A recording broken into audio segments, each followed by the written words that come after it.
to be humble, to be kind. It is a giving of the peace in your mind. To a stranger, to a friend. To give in such a way that has no end. We are love. We are one. We are how we treat each other when the day is done. We are peace. We are war. We are how we treat each other and nothing more. And to be bold, to be brave, it is the thinking that the heart can still be saved. And the darkness can come quick. The danger's in the anger and in the hanging on to it. We are love. We are one. We are how we treat each other when the day is done. We are peace. We are war. We are how we treat each other. Nothing more. And tell me what it is that you see. A world that's full of endless possibilities. And heroes don't look like they used to. They look like you do.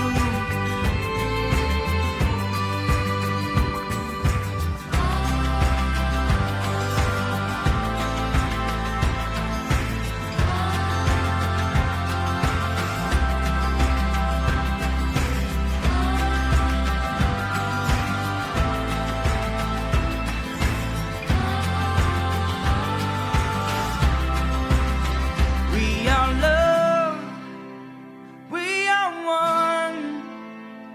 We are how we treat each other when the day is done. We are peace. We are war.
Good morning. Good morning, and welcome to the Unitarian Universalist Church of Berkeley, where we gather each week at the intersection of the arts, justice, and spirituality. Thank you for being here. Thank you for braving the heat to be in a room full of people. I apologize already for the sweat that will be pouring forth. I hope you will forgive me. We're talking about forgiveness a little bit today. My friend Sam Wilson says forgiveness is a word that needs therapy. So hopefully we'll get it doing that a little bit today. If you are visiting with us for the first time, we offer you a special welcome. We hope that no matter who you are or how you make your living, no matter whom you love or how you experience the sacred, you will feel welcome here in the fullness of your being. Everyone is invited after the service to make your way all the way across the atrium for a lunch that we serve every Sunday. Thank you, as always, to our hospitality crew in the kitchen working hard to make that happen, and linger for a meal and conversation connection over lunch. We have a memory book in the back of the sanctuary. You're always welcome to write a joy or a sorrow, a grief or gratitude, anything that you would like read aloud and lifted up during our service. You can write it down there, or simply light a candle for a silent memory or prayer. We acknowledge each week that we hold our services, that we inhabit this place that is the traditional unceded territories of the Chochenyo-speaking Ohlone people, the people who named this land Huichun. We hope that we will do our part to understand the harms that have happened, to work at repairing them. That's what we're going to be talking about these next couple of months, is the webs that we weave and then break and have to find some way to repair.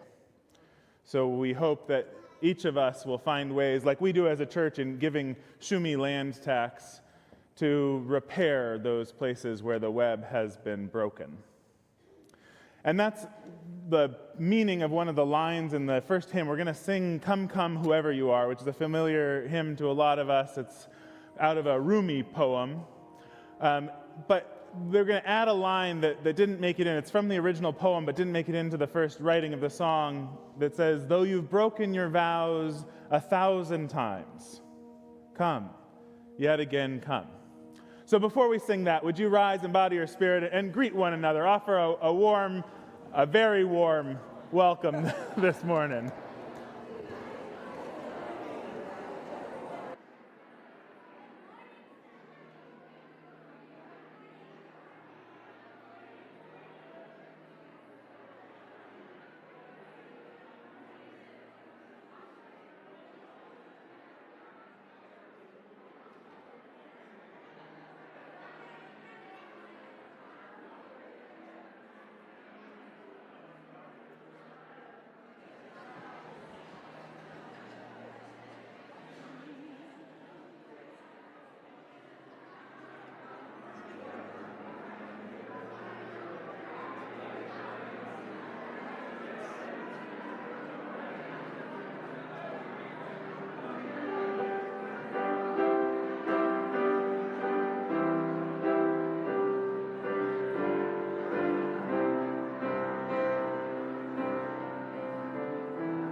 Lover of leaving, ours is no caravan of despair. Though you've broken your vows yet again 1,000 times, though you've broken your vows wherever you are, though you've broken your vows 1,000 times, though you've broken your caravan of 1,000 despair. times, though you've broken your vows yet again 1,000 times.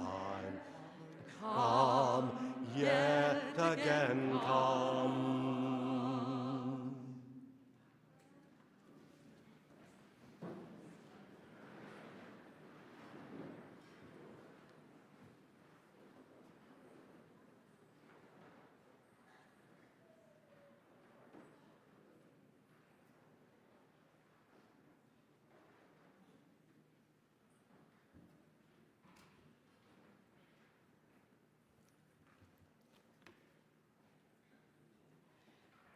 Good morning.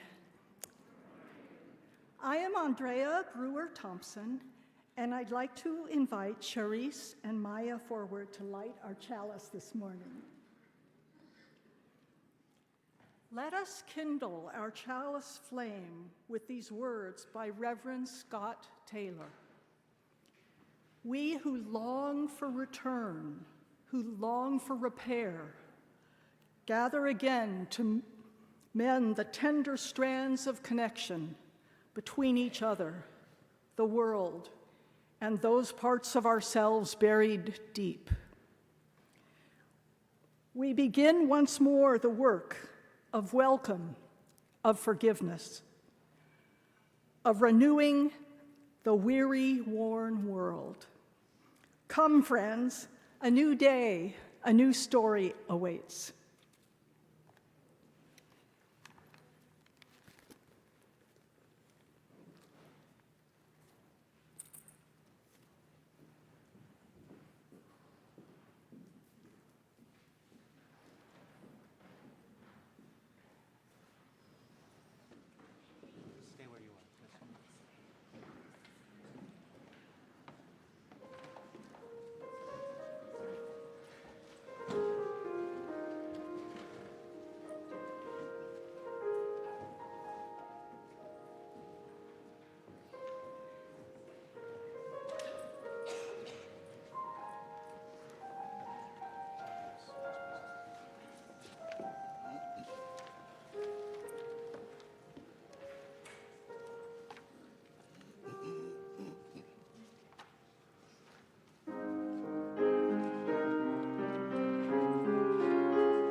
Devarim ha'olam kayam. Ashlosha devarim ha'olam kayam. Ashlosha devarim ha'olam kayam.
Last Wednesday was Rosh Hashanah, the Jewish New Year. Happy New Year.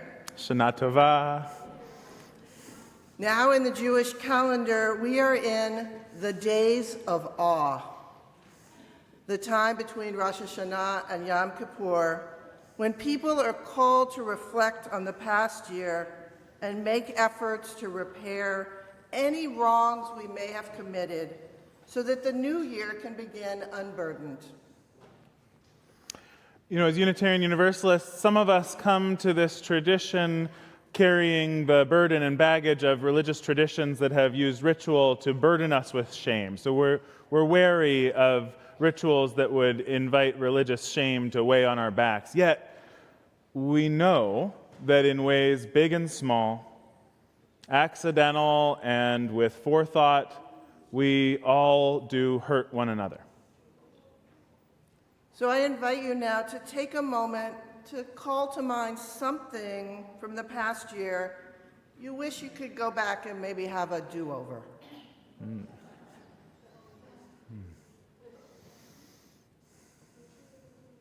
Maybe it was something you said. Maybe it was something you didn't say. Maybe something you did or you didn't do that lingers as a rip in a relationship between someone you love or with the broader world or the non-human world.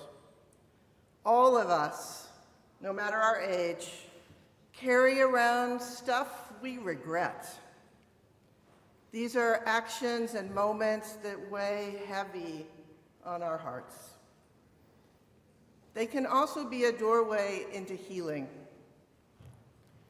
Weep, weep, calls a toad from the water's edge, Robin Wall Kimmerer tells us. And I do, she says. If grief can be a doorway to love, then let us all weep for the world we are breaking apart so we can love it back to wholeness together.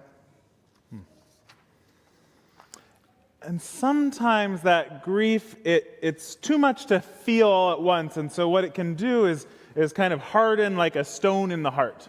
You know what I'm talking about? Have you ever felt this stone in your heart, like it's weighing us down, or seems so heavy that it might be impossible to fix?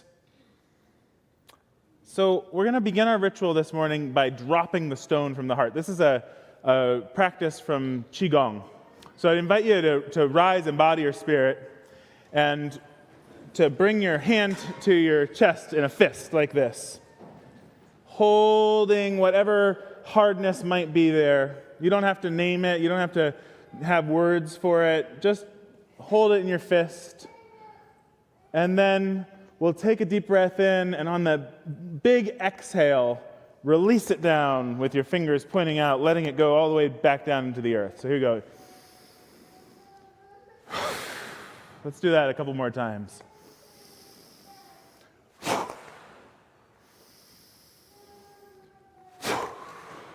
Good.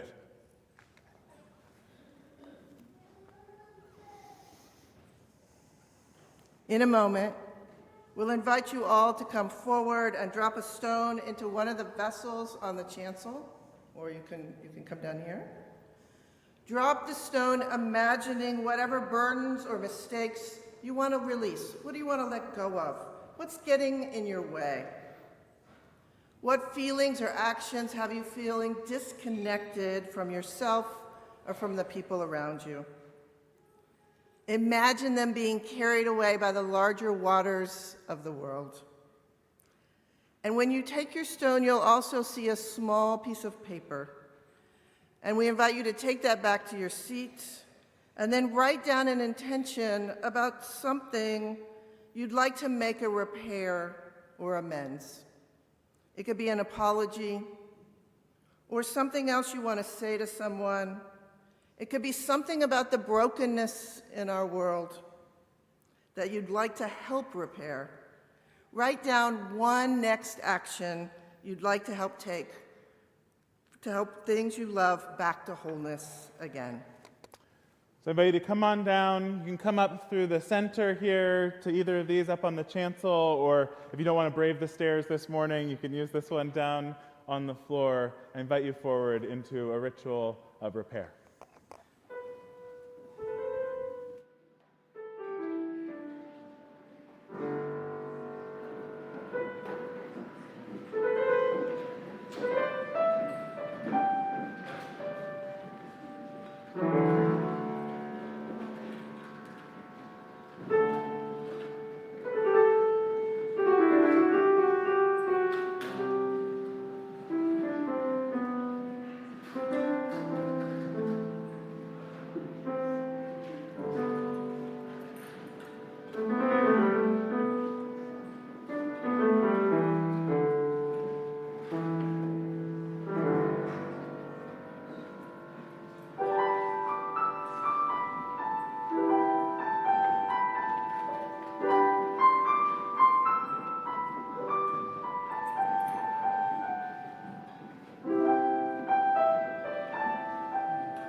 Did you notice how slowly your stones sank?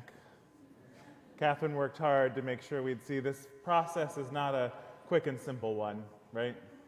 Do you have that intention written down, something on that card, some maybe small, maybe big thing that you might do? Because these things take time, what we want to do is invite you to take this card with you. You could tuck it into a wallet or a purse right now, a pocket. You could stick it on the corner of your bedroom mirror or on the dashboard of your car, or wherever you might make it useful to you as a reminder of this challenging work of repair. Now, as this work is so challenging, it's important to reassure ourselves. One of my teachers says, never underestimate the body's need for reassurance. So let's close our ritual with a little bit of reassurance. So could I ask everyone to bring their hand to their heart? And just offer yourself a loving tap. And maybe murmur, I'm okay. I'm okay. I'm okay. I'm okay. I'm okay. Okay. And with that feeling of love and reassurance in our mind, let's please join me in singing our children out as they leave for Children's Chapel today.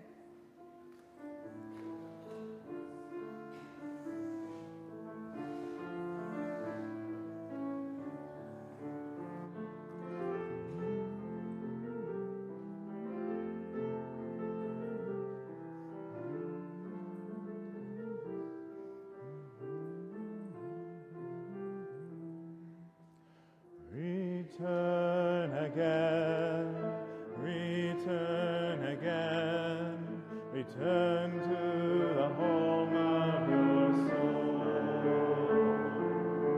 Return again, return again, return to the home of your soul. Return to who you are, return to where you are, return to what you are, born and reborn again.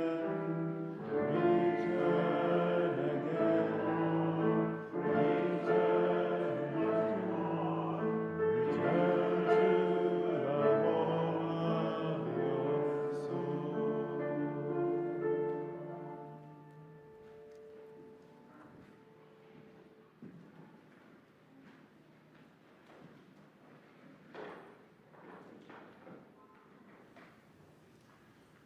I invite you to take a deeper breath,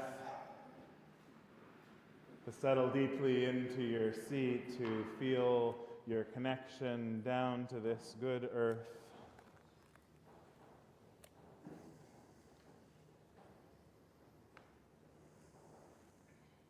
A reflection this morning by Reverend Victoria Safford. Words followed by a shared quiet, a shared stillness at one. Imagine this. On the days between Rosh Hashanah and Yom Kippur, every fall, every year, the people make their peace with anyone they have wronged or slighted or injured in any way or neglected in the past 12 months. The task is not to patch things up, smooth things over, reach a compromise, or sweep mistakes and uneasy memories under the rug. The task is not to feel better. The task is ownership. The goal is truth for its own redemptive sake. I did this. I said this to you, and it was wrong. I neglected this, I botched this, I betrayed you thusly. I demeaned you, whether you even knew it or not.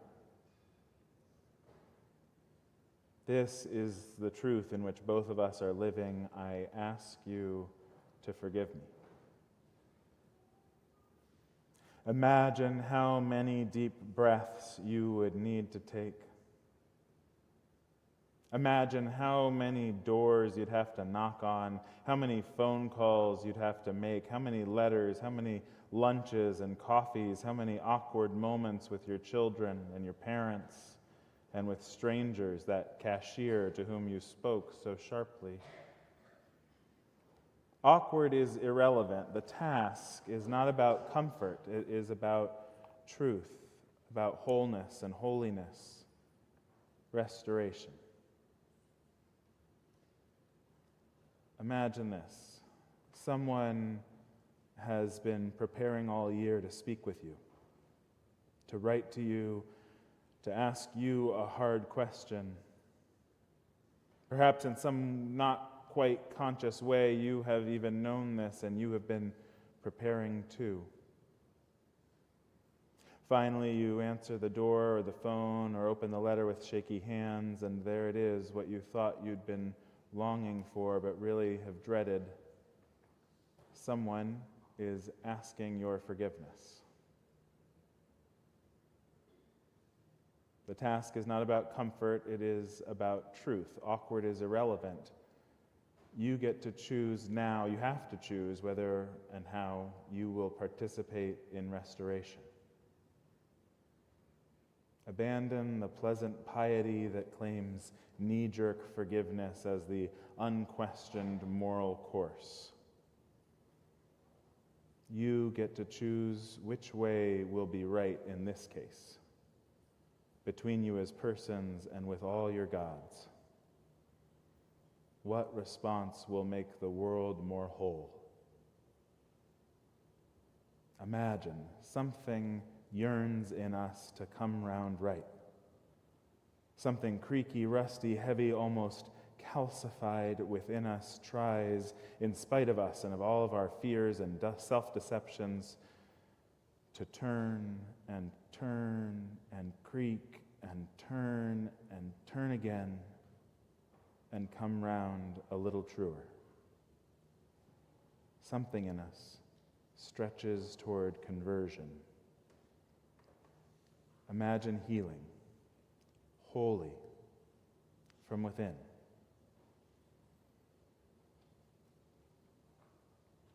May this stillness, this quiet we share, hold each of us, hold our holiness and our wholeness, our brokenness and our heavy hearts.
In this community of care and witness, we hold one another through the seasons of our lives.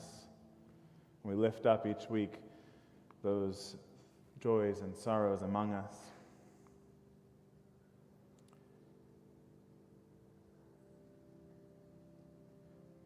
Jerry Martin is on a journey to release resentment and feel renewed love and delight. Please send her your light.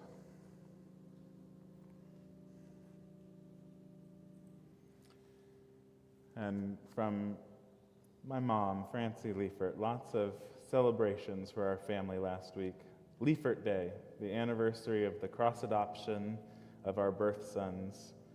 Laurel and my anniversary of our legal marriage. and the anniversary of Laurel's ordination as a UU minister.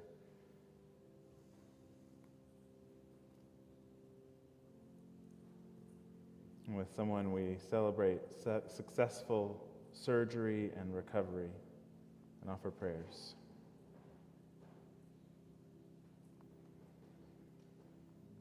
And we know that so many of us are holding in our hearts this morning the outbreak of further war in a place that has already known far too much war.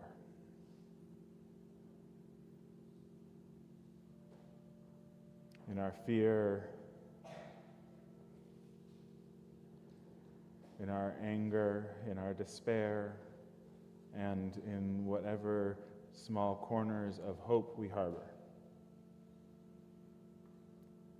May we know that what each of us holds here is held in the loving embrace of this community and by a wider, deeper love beyond all naming, a love holding all that cannot and will not let us go. May it be so, and amen.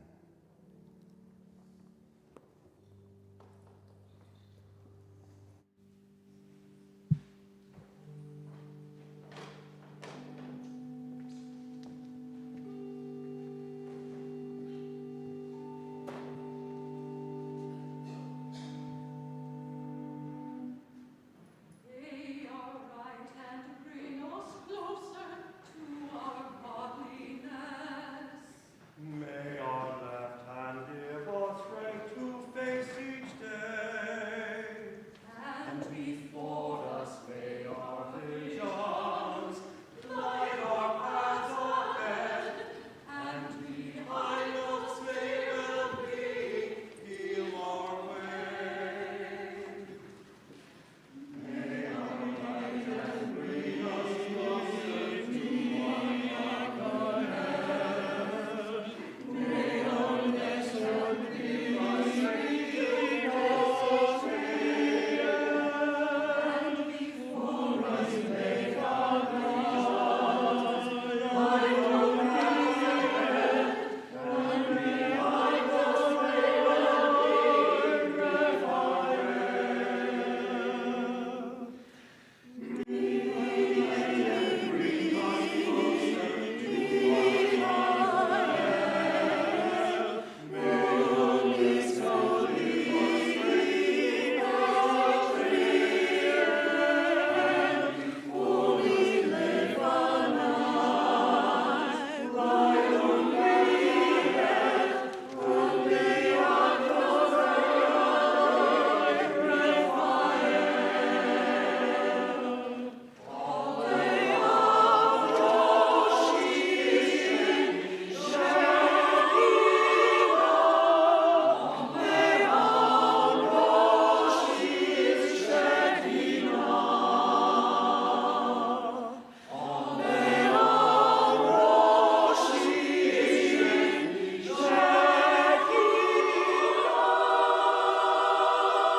Do you remember learning about the justice system? Like when you first realized that it existed?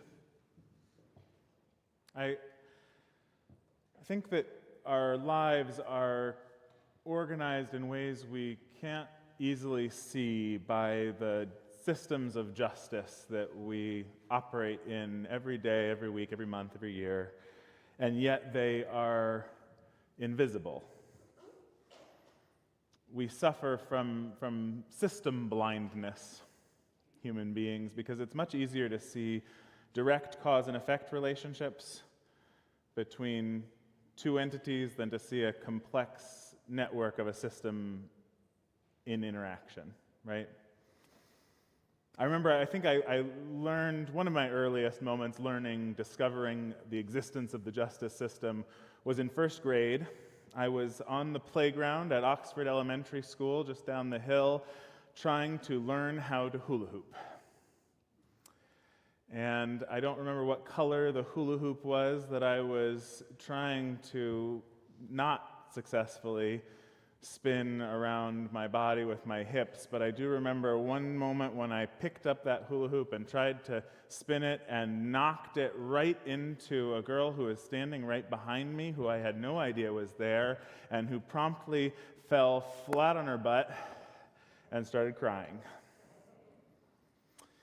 And the yard teacher, and for whatever reason she had the capacity she had that day, didn't see what happened, but saw this oversized first grade boy standing with a hula hoop in his hands, looking, I'm sure, kind of shocked, and a little girl sitting on the floor crying next to him, and her response was to put me on the bench. And what I learned in my body that day was that I was dangerous, that my body was something to be worried about, the way it could hurt other people. And I learned the seed of our justice system's question: when something goes wrong, ask who is to blame and how should they be punished. We create these systems of justice from the largest scales down to the smallest. And unless we work really hard at it, unless we make an intentional choice and work really hard at making it otherwise, the systems of justice that we create in our families, in our workplaces, in our spiritual communities, in our own heads, they'll reflect the justice system of the dominant culture. Our punitive, retributive justice system that happens on the smallest scale, and of course, this week we're seeing it play out on the very largest scale. As Israel, Palestine, Lebanon, Iran go to war in a way that for many of us feels like a terrifying signifier of possible things to come. There are groups this week, starting today, ritualizing, remembering not just the anniversary tomorrow of the terrible terrorist attacks on October 7th, but recognizing today, October 6th, that there was a history to all of this that started before that day. Recognizing in mourning, in grief, that awful act and the tragedy of the day tomorrow, and then continuing to create ritual and work together on the day after, because so much worse slaughter still has happened since. So many who are wrapped up in an unending cycle of the same old retributive, punitive idea of justice. Dominic Barter is the friend of mine who introduced me to that idea of system blindness. He travels the world teaching about restorative justice and trying to work with communities to put restorative justice systems in place. He says that what we need to do fundamentally is reorganize entirely around a different set of questions. If the question that we're asking right now is who is to blame and how should they be punished, and have an entire system that is built up to answer that question, what we need is as robust a system that asks a different question. A question more like, what has been broken and how can it be restored? It's a question rooted in the truth that the restorative justice activist, prison abolitionist, and police abolitionist Mariam Kaba says, no one enters the cycle of violence for the first time by committing it. No one enters the cycle of violence for the first time by committing it. So to have any hope, I think, at transforming the kind of conflict that we're worried about at the largest scales, we're going to need, in order for our species to survive on this planet, we're going to have to learn how to do it in little ways. We're going to have to practice with the small stuff so that we can work at the big stuff. Another congregation I served was at Loggerheads, about an old fund. Some folks long ago, none of whom were still alive, had given money to the church in the name of a beloved previous minister who also had engaged in what we would now term misconduct. And this fund, in his name, was a source now of controversy in the community. What to do about the good intentions of the past with the realities of the present, and how to move through a fight about money. Anybody ever have a fight about money?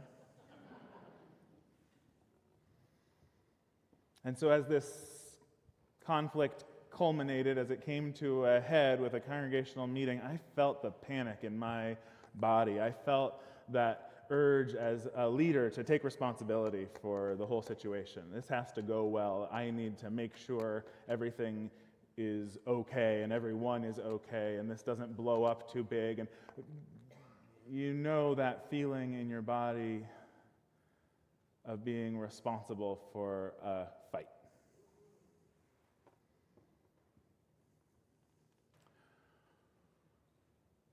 We're going to have to reimagine fighting.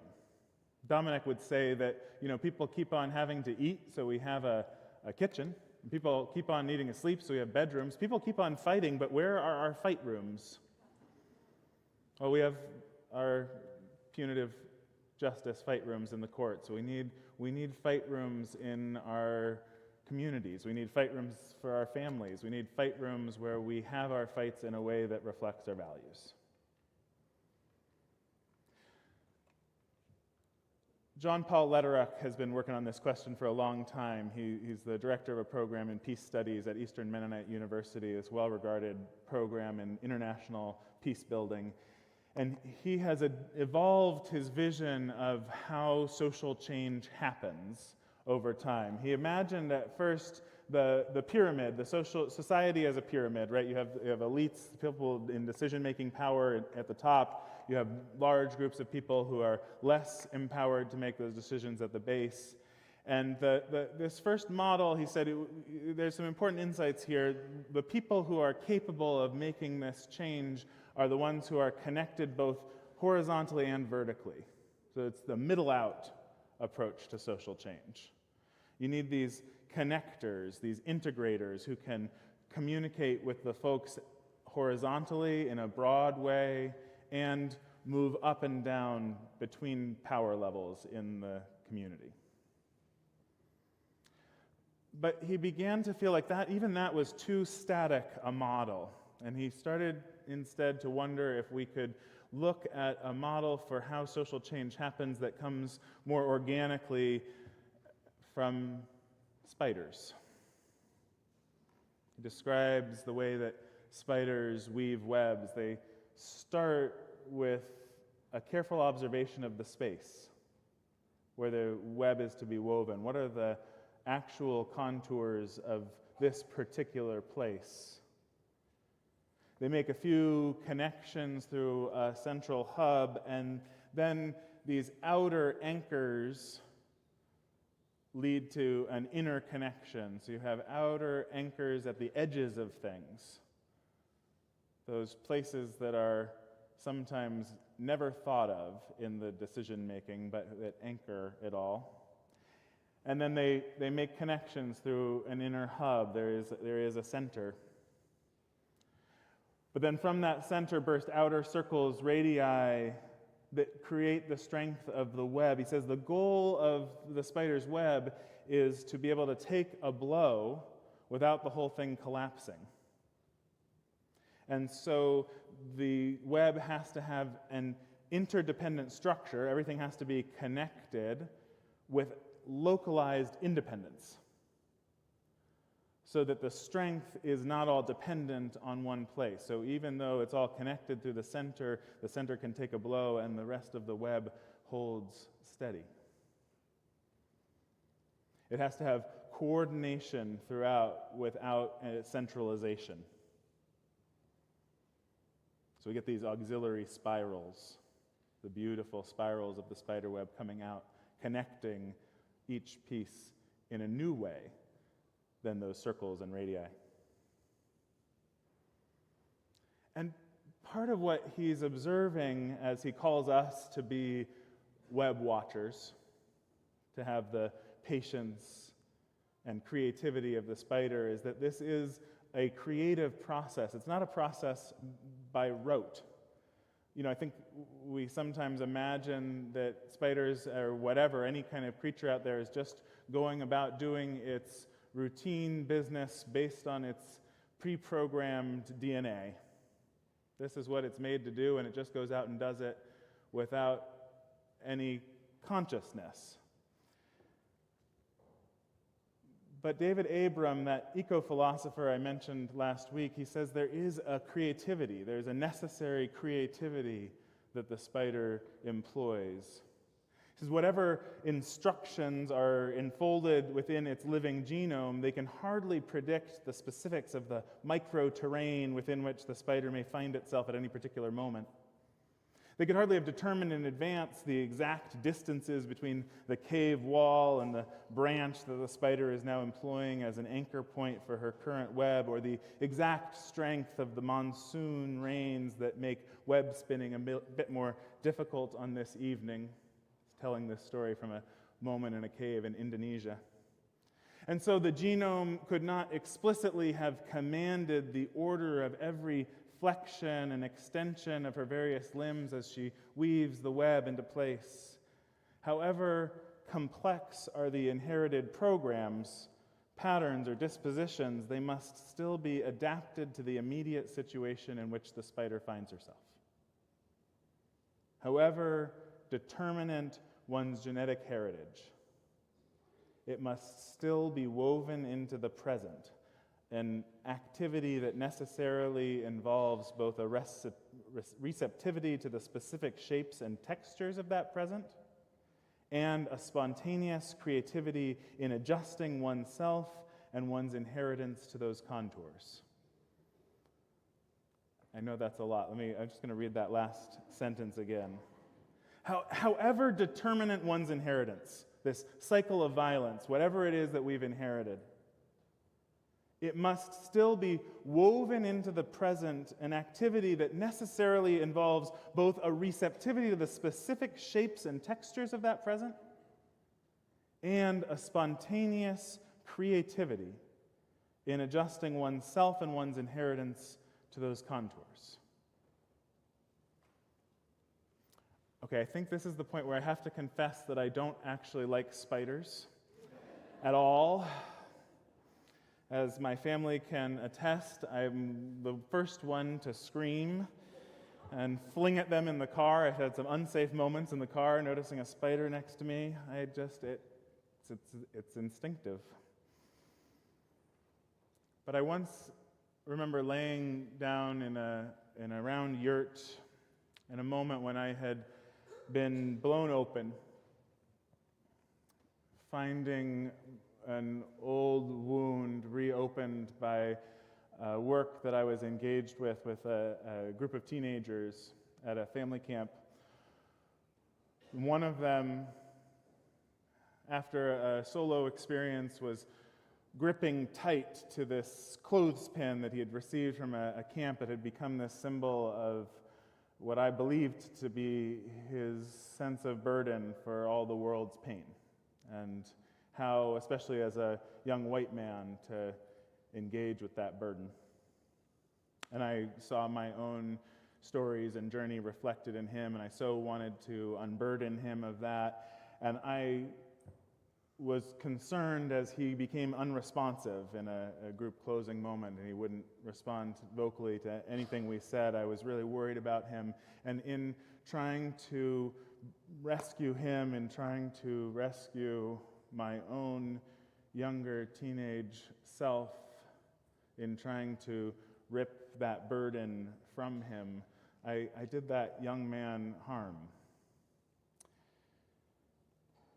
And now I was lying on the floor of this yurt watching a spider, feeling pain for my own actions, for the world, for the pain that had led me to do what I did, for a pain that would soon turn into a moment of psychosis and deep trouble for me. But in that moment, I patiently watched this spider weaving her web up on the ceiling, and I knew in some way the truth that the human soul, the unburdened human soul, the true self, knows what justice feels like, the way that a spider knows how to weave a web.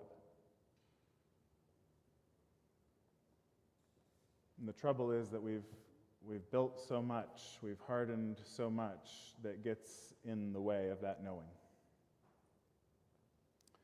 The static architecture of society that has tried to find technical solutions to paper over our broken webs has forgotten that all of our problems are essentially relationship problems. That the most fundamental power is relational power.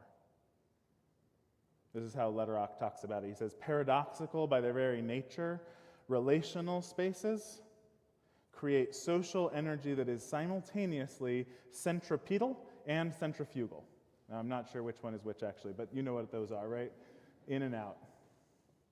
In our physical world, on the grandest scale, the place of the sun, that extraordinary and nearly uncontainable planetary body that sends out life-giving energy and around which the planets of our galaxy rotate and are held within a certain order. In our social world, a family typically has this characteristic. It sends us out into the world, yet we return to it for a sense of identity, direction, and purpose. Centrifugal and centripetal. Faith communities, chosen families, even geographic locations provide a sense of identity and also have this centrifugal, centripetal capacity. So how do we build, he asks, a strategic structure of connections in an unpredictable environment, a structure that understands and adapts continuously to the contours of a dynamic social geography and can find the attachment points that will make the process stick? Constructing social change is the art of seeing and building webs. The soul of sustaining change requires the craftsmanship of a spider. So I convinced myself in the congregational meeting when it was coming to a head, that fight that could have broken out and had people back in those parking lot conversations. You know those parking lot conversations. I convinced myself to sit down and shut up, to sit there doodling a tree and watching the web unfold. As members of the congregation, other leaders took responsibility for the covenant among us and spoke from their hearts. And from that, not the most polarized positions in the conflict, but slightly less polarized people on either side were able to see one another's points, to hear each other's needs, to come together. They ended the meeting by deciding to table it and put it to a committee, which, felt like, oh boy, we know what happens when you do that. But within a week, they had gotten together, talked it all through, created a solution that worked for both sides, and moved on. We can live up to our covenant. We can have fights in a way that moves us forward. We are a people of covenant and we prize it. We talk a lot about it in Unitarian Universalism. The thing that we struggle with, the thing we don't talk so much about, is what happens when it gets broken. When I was first learning about restorative justice, all of this stuff that I've been talking about, I talked with Sean Parker Dennison, who was once an intern minister here.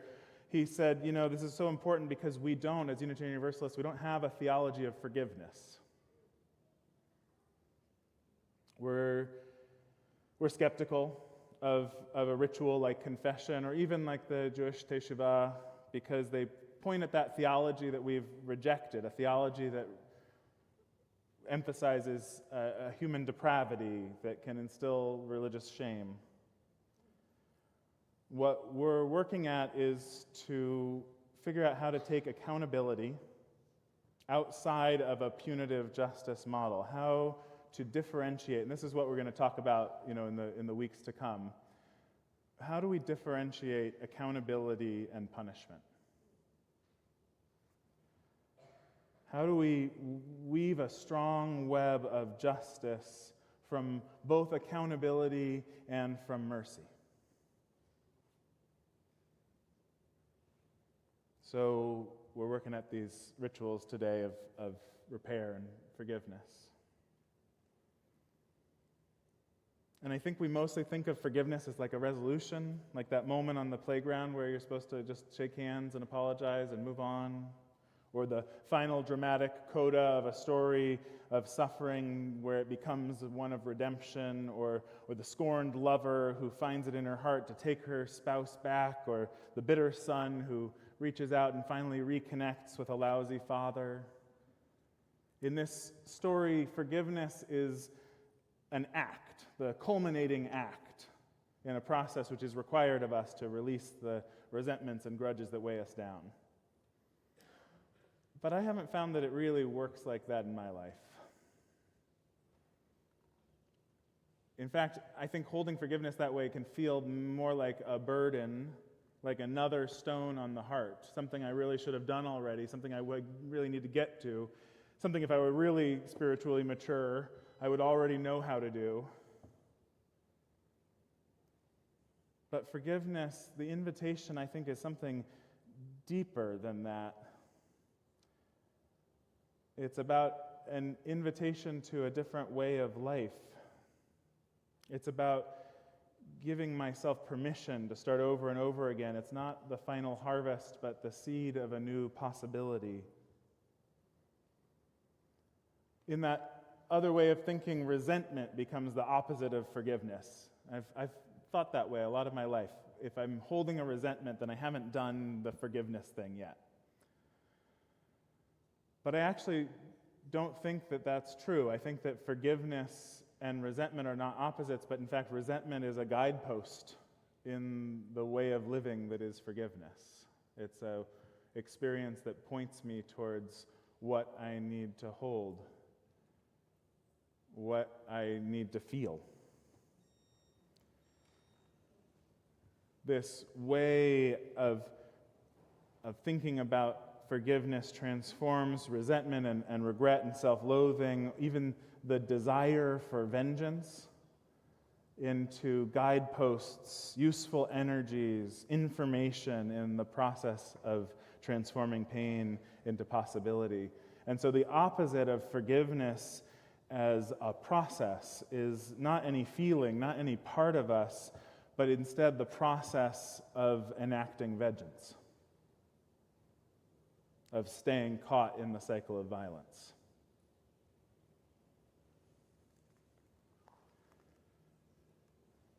I'm going to invite us as a close here to engage in what Rob Eller Isaacs, one of my childhood ministers, called a litany of atonement.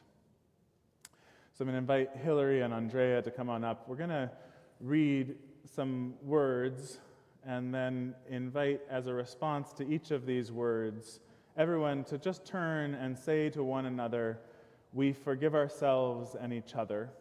We begin again in love." I think Rob wrote these words in part because he was someone who maybe needed a little more forgiveness than most. But we all need it. And this first part, forgiving ourselves, might be the hardest step for a lot of us. So remember to tap your chest whenever you need to. We're going to sing the words first. Our song leaders will teach it to us. We'll sing it once together, and then we'll sing it twice more at the end.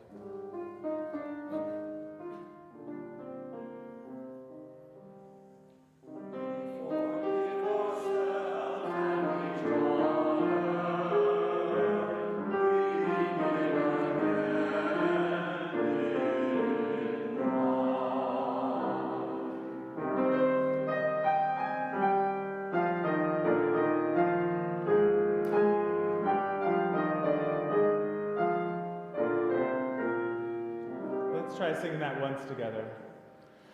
We forgive ourselves and each other. We begin again in love.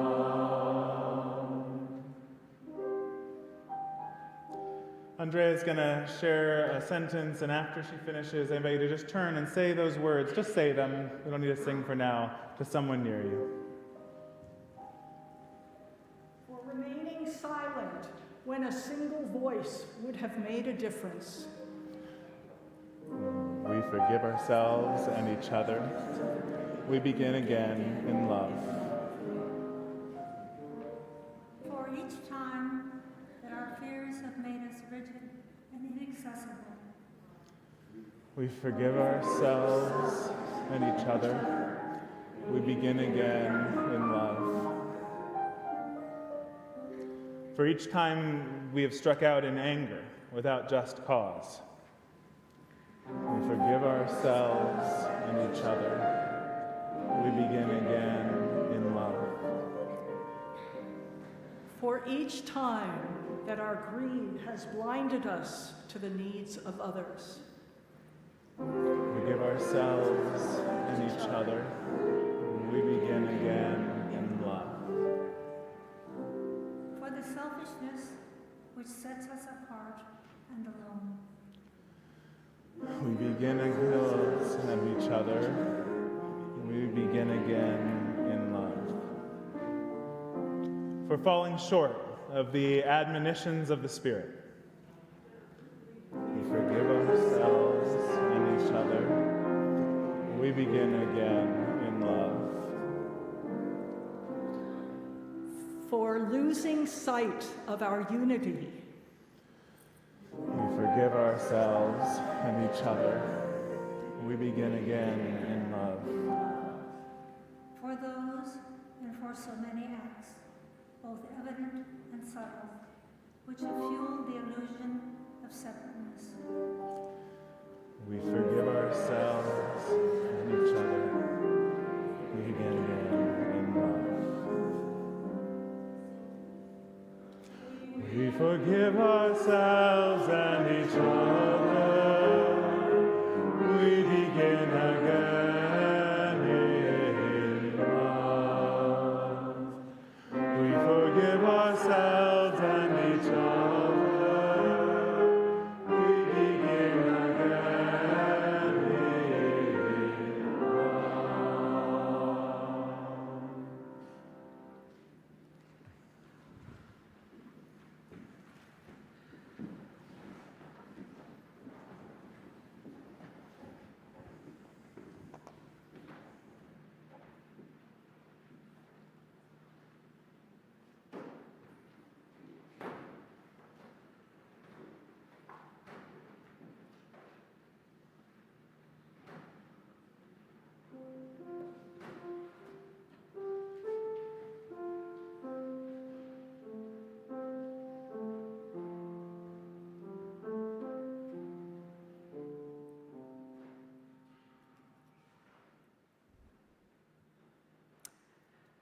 Good morning again.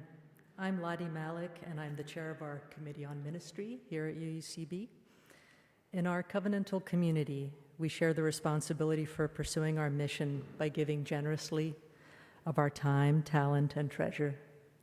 I invite you now to support the work of our church by giving electronically, by scanning the QR code on the back of your badge, or by putting a cash or check donation into the donation envelope in the back of the pew in front of you, and then put it into the donation box there as you exit.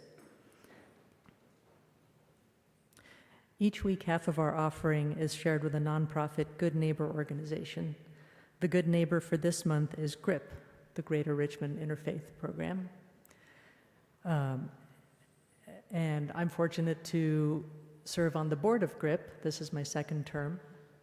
It's a wonderful board. It's a wonderful group of people from different congregations and organizations here in the East Bay. And I'm fortunate to serve with Ralph Payton, who's an exceptional executive director. He's been at GRIP for just over 2 years now, and he's doing a phenomenal job. I'd be happy to tell you more after the service if you're interested. But unfortunately, he wasn't able to be here today. Hopefully, he'll be feeling better soon, and I've invited him to come on a different Sunday, since GRIP is our good neighbor. I'll just say a few things about GRIP. As you can see on these cards that Catherine handed out, GRIP provides a family shelter, which is pretty unique. They don't split up families by gender.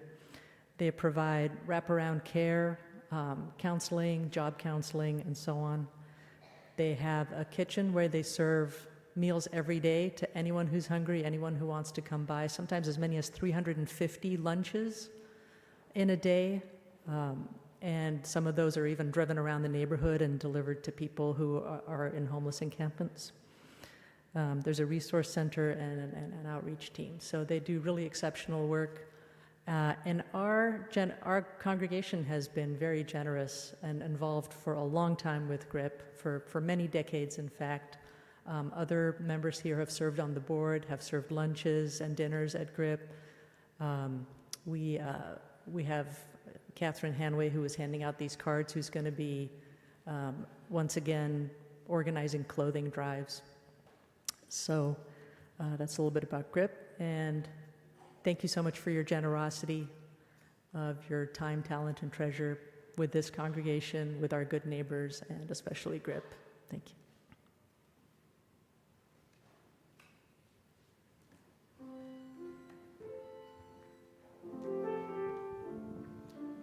Let's say together our words of dedication, rededicating ourselves once again to the mission of our congregation. We dedicate our offering and ourselves to the mission of a congregation to make great loving community, inspire spiritual growth, and encourage lives of integrity, joy, and service.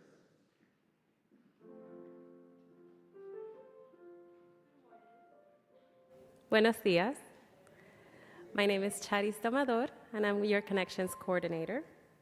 If you're new to our church and you'd like to learn more about how to get connected, I welcome you to find me or any of the greeters at the welcome table in the atrium after the service. To find out what's happening in the life of our community, you can always check the news link on the homepage of our website, where you'll find our weekly email newsletter, The Week Ahead, which includes a list of activities, announcements, and contact information. This week, I want to especially lift up that on October 12th, we're having Tea for Two. When it's a keyboard celebration when Brian and Katya will play piano and organ duets. You can buy tickets. You can buy tickets online or at the door. On October 13, after the service, Assembly for Blessing Bags returns. We will sort the donations of snacks, socks, and toiletries that you have brought into blessing bags for those in need. And the Freestone Committee invites you to an evening of live jazz music from the Pacifica Jazz Quartet, together with poetry and story recitals in the atrium on Friday, October 18th at 7 p.m. Now let's rise once more in body or spirit and join in singing our closing song.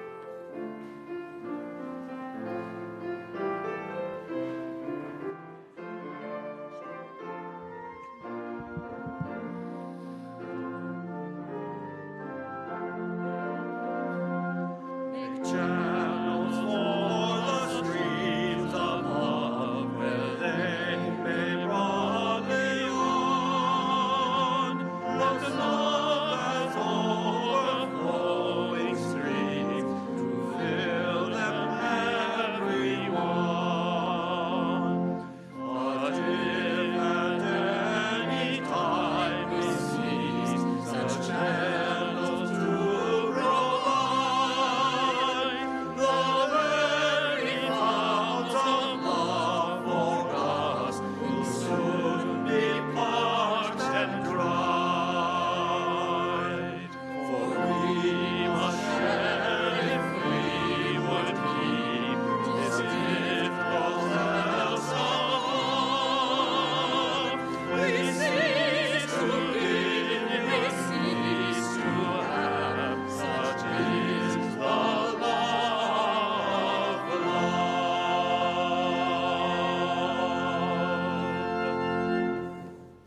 invite you to reach out and touch a hand or a shoulder or just share some sweat any way you can.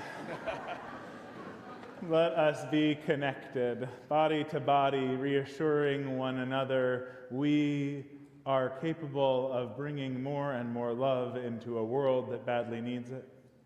We are capable of taking accountability for ourselves and our actions without shame or crumbling into punishment and despair. May it be so, and amen.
Father,